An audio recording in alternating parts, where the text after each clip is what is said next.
Welcome to this explainer. Hey, if you're just starting out on your financial journey, I want you to know I get it. I know exactly where you're at. You know that incredible feeling when you check your bank account and instead of immediately closing the app in sheer horror, you actually smile? Like when you can finally stop doing that mental math on whether buying real groceries means you're stuck eating ramen for the rest of the week? As a financial mentor, I see motivated beginners struggle with this stuff every single day. We are constantly fed this super overwhelming myth by so-called financial gurus that you absolutely need $1 million or at least some massive six-figure salary just to feel secure and start building real wealth. But I'm here to tell you, the actual turning point is way, way closer than you think. Okay, let's dive into this. When you think about building wealth, what's the magic number that pops into your head? Is it $1 million bucks? 100 grand? We usually picture someone grinding away for decades, just hoping things magically improve. Or, we picture a trust fund kid who never had to worry about a dime. But the truth about wealth building, it doesn't work the way most people think. It is not this straight, endless, exhausting uphill climb to $1 million. The real game changer, the specific milestone that will completely transform your entire relationship with money, is $20,000. Yep, 20 grand. This single number is the ultimate separator between the folks who go on to build significant wealth and those who spend their entire lives trapped, just living paycheck to paycheck. Once you hit this mark, absolutely everything changes. Section 1. The $20,000 turning point.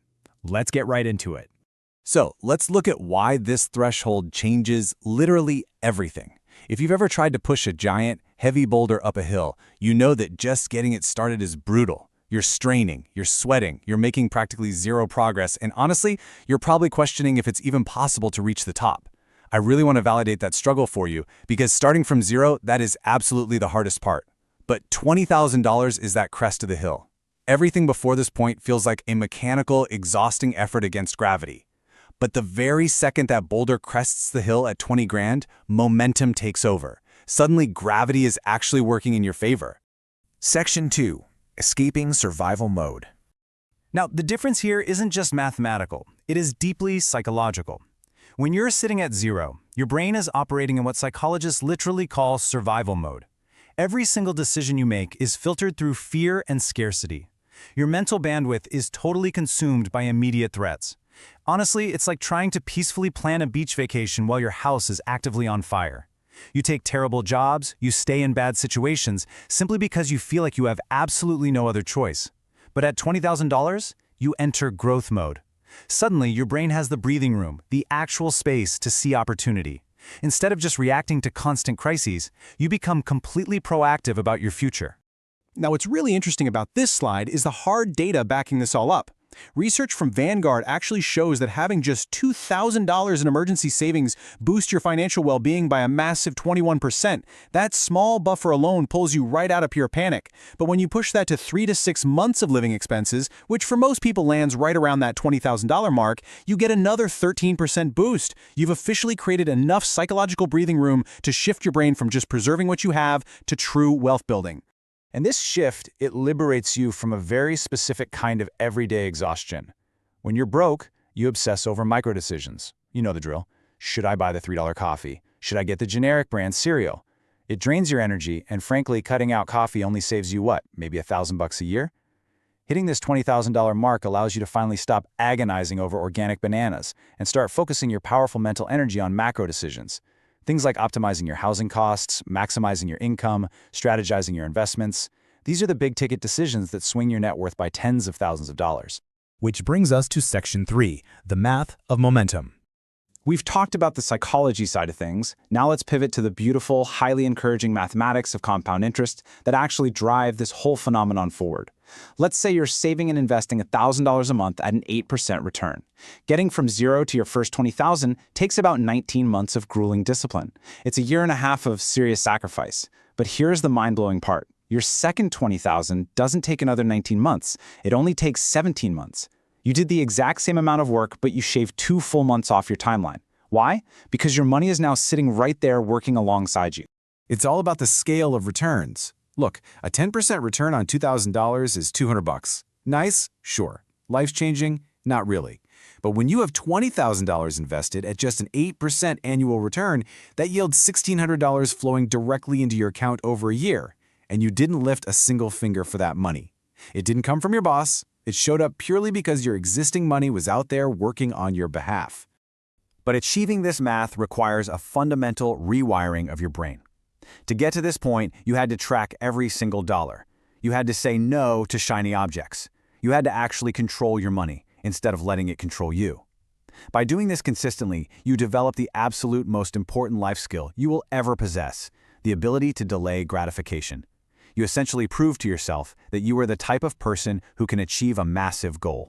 Moving on to Section 4, the power of walking away. So, the crucial point is that this strong financial foundation introduces the concept of walking away money. When you live paycheck to paycheck, you're trapped. You can't speak up, you can't ask for a raise, and you certainly can't leave a toxic boss because you desperately need that very next check. It keeps you weak. But $20,000, that gives you the ultimate negotiating leverage. It means you could literally quit tomorrow and survive for months while finding something better. You are finally negotiating from a position of absolute strength, not desperation. And this brilliantly illustrates an incredible positive feedback loop.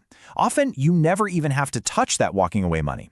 Just knowing you have that $20,000 backup gives you this unshakable confidence. You naturally become more assertive. You ask for the raise because, well, the worst they can say is no, and you'll be completely fine either way.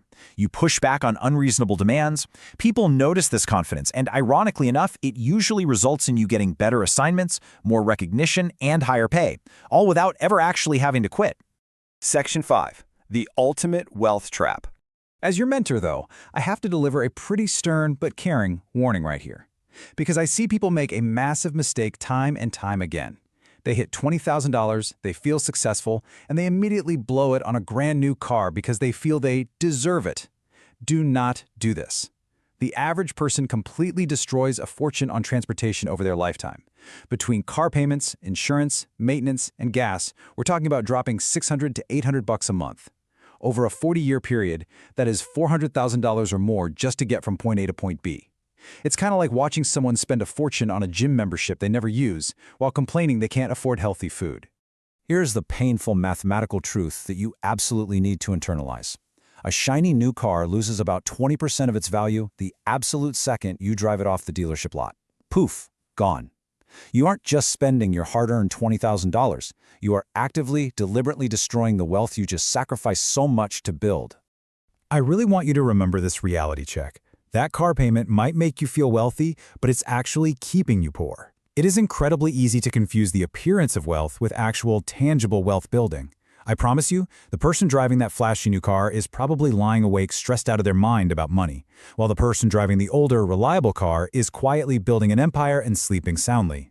You have to start filtering your decisions through opportunity cost. This basically means looking at what your money could become if you invested it instead.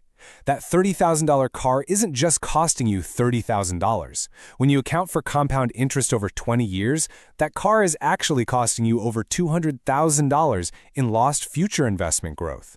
When you look at it that way, suddenly, driving a reliable used car doesn't feel like a sacrifice at all. It feels like a genius strategic choice. Let's move to and see how this builds your entire future. That first $20,000 is not a reward for good behavior. That's meant to be spent. It is the untouchable foundation of your future freedom. It is the exact seed that, if you're patient enough to just let it compound, will grow into real generational wealth. It transforms you from someone who is just reacting to life into someone who is actively designing it. Which leaves you with a really important choice to make as you begin this journey. Will you use your first $20,000 to just look wealthy to people you don't even care about today? Or will you use it to buy your absolute untouchable freedom tomorrow? Start building that foundation right now. Your future self is absolutely counting on it. Thanks for joining me for this explainer, and I'll see you